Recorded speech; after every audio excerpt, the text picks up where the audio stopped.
SCP Scrapbooking back with another process video, and this one is a celebratory hop for Jackie over at JQ Craft, and she hit 1,000 subscribers. So, woohoo! Go Jackie! So we are all going to throw her a nice big celebratory hop. And I think everybody is scrap lifting her. I know I'm going to be scrap lifting her. And this is the scrap lift I'm going to be doing. But instead of the one picture and then the shaker pocket, which is really cute, and I still probably will put a shaker pocket on it, I'm going to do two pictures. And I haven't decided which two. It's either going to be these two or these two. And I'm going to do two pictures, and I'm using this paper pad. It is from Walmart. It's a double-sided paper pad, which is absolutely beautiful. But I don't know if you guys know, but I've said it before, I don't actually care for double-sided papers as much, just because I hate trying to choose which paper to use. But this paper pad has two of everything. So I just pretend like there is no choice, and I just choose the paper that I want to use because I know there is another one with the other side. So, yeah, let's get going. Okay, so the first thing I'm going to do is cut down this newspaper print paper, and I'm cutting it down to 8.5 by 11. And then I'm going to figure out what pictures I want to use. So I'm trying both out and just to see how they look. And I decided to go with the picture of my husband and my son shooting. My husband shoots left-handed and my son shoots right-handed. So I stood on opposite sides of them when they were shooting to take the pictures. So that's why they look like they're shooting two different directions. But I wanted to make sure I could see them and everything. So I'm cutting these pictures down to, I think it ends up being 4 by 4.5, I think. And I think that works really well for the size for this layout. And in the scrap lift that I'm doing, Jackie had used a cut file, I believe, for all those frames, and it looked really cute. I don't have that cut file, and I didn't actually want to get out my Cricut and make a cut file, so I'm just going to make all the frames just by cutting them out. That piece of paper was just a little too long to fit in my little guillotine, so I had to bring out the bigger trimmer. And yeah, this is turns out really cute in the way the frames work out. I really do like how it turns out. So I am going to use this paper. I'm going to use both sides of it. So one picture will be framed in a different pattern than the other. And I'm going to do the same thing with this pattern paper here. I'm going to cut two smaller frames and flip one over to the other side. And so we have two different patterns. And how I'm going to cut the frames is I'm doing it right here. I'm just using my trimmer and cutting out the center of the paper here. And there I have a perfect little frame, and that's where I flipped that one over. And so I did it to both of them. And then I'm going to use the back side of the newsprint paper, and I'm going to cut a bigger frame out of it. And the frames do not stay in this same orientation. Yeah, they move around. And then I grabbed this piece of paper out of that same paper pad. It has newsprint on the backside that's like a bright green, but I decided to go with the blue floral because it matches the photo mat better. And I didn't think that the frames were popping off quite enough, so I brought in this off-white cream cardstock, and I'm going to use it and make mat my frames with it, so there's a border on the inside and outside of the frame. So I'm just going to glue the whole frame down, and then I will trim it so you have this little cream border all the way around, and that really helps this whole thing just to these frames just to pop off the background, and I really like the way that that looks.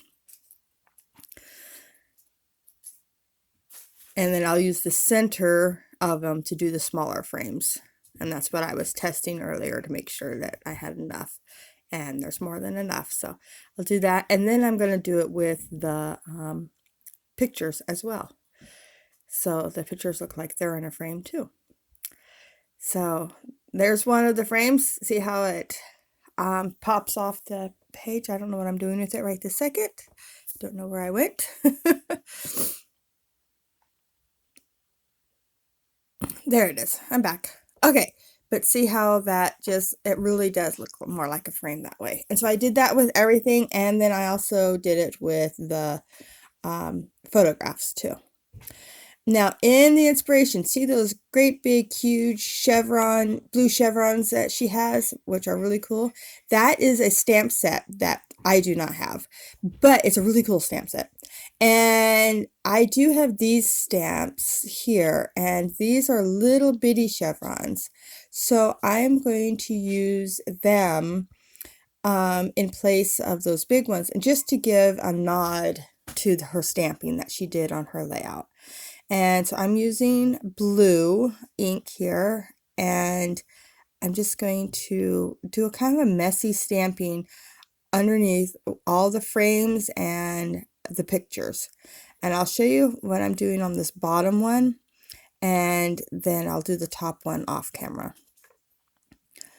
And I'm using my little, I don't even know what brand it is. It's just a little positioning tool, and I like it. It works well, but I didn't tape the paper down, so it kept trying to slide on me, and that was like really annoying because it doesn't have a magnetic bottom in it. My husband said he'll get me a piece of metal to put in the bottom, and then we can use magnets to hold it down. So that's cool. So he's just going to give me a little sheet of metal. And so I'm getting these all the way across, and I really like that kind of messy look. So I did it on the top and bottom, and then right here I did not realize I flipped over that paper, so all that little word on the background, you can't really see it here, but it's all upside down. Yep, and I don't notice it, and I glue everything down, and it wasn't until actually I was taking the pictures after this layout was done that I noticed that it's upside down. And by that point, I'm like, yeah, it's going to stay that way. Just embrace the mistake. So here I'm getting my frames all adhered down, and how I like them. I do end up messing with them a little bit. I get them glued down, and then I walked off, and then I came back and looked at them, and they weren't quite right. So I had moved them, but I didn't grab that on camera. So you can see where they moved just a little bit. And now I am going to grab this stamp. It's off that same stamp pad that I got with the chevrons. It's like, I picked it up at Amazon, and I really like it. It's just a whole bunch of different little mixed media type stamping, and I got it in the for my Christmas. I got a Christmas gift card, and this is one of the stamp sets I got. And I also got that little stamping positioner at the same time. And I really like it, but these little square dots I thought looked really good with the chevron stamps. So I put them in, and then I decided I needed more, but I didn't want any florals on this. So I grabbed out my gears. These are sprockets and gears and everything, and these are the ones that I've cut out on my Cricut, and I cut out a whole sheet, and I just put it in this little drawer that is beside me there.